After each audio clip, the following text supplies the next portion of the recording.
There are several of them. An intimate relationship requires at least three ingredients: being vulnerable, being vulnerable, but safe enough to share at least these three things. Having somebody you can share your thoughts, your feelings, and your needs. So if you have a wife, a fiance, or a girlfriend, you cannot share your thoughts, your feelings, and your needs.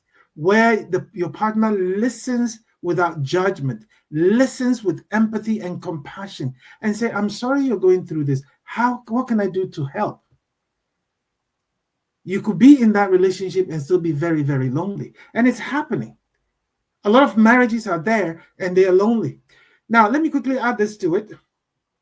And one of the reasons why people are not open and vulnerable enough to share their thoughts, feelings, and needs is this. It's about poor communication.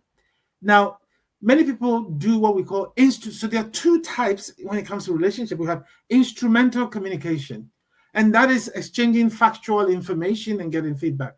Hey, I'll be going to Don's store at 12. Do you need anything? Lunch will be ready at 5 or 6. Well, lunch starts around 1, let's say 1 o'clock. Or listen, I'll be closing. I'll be getting home at 6 p.m. Have we paid for the bill? So these are factual information that we exchange. And it's common in many relationships and marriages and families and all of that. And many people are stuck there. They don't take that communication to another level. And this is what we call the affective communication. The affective communication is where you communicate at the emotional level. You talk about your feelings, you talk about sadness, your joy, your worries, and all of that. And your partner also listening without judgment and actually responding appropriately. I'm sorry this is happening. How long has this been happening? What could help? How can I help? Do we need to talk to the GP? Or maybe would you consider therapy? We need to really normalize therapy in our relationships, in our homes.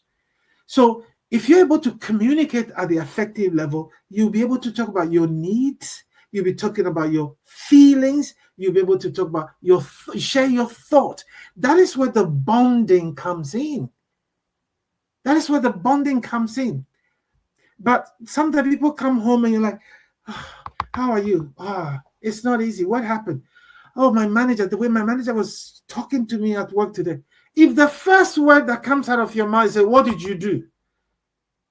Why did you, what did you do for your manager to be yelling at you? What does that mean? You're already condemning and judging this person. We need to learn empathy and compassion. I'm so sorry that this manager would treat you this way. This is not the first time, right? I think you said this before that she did that. Why? Why did she do this? That's not right. What can I do to help? Why do you think they're doing that? But if you say, what did you do?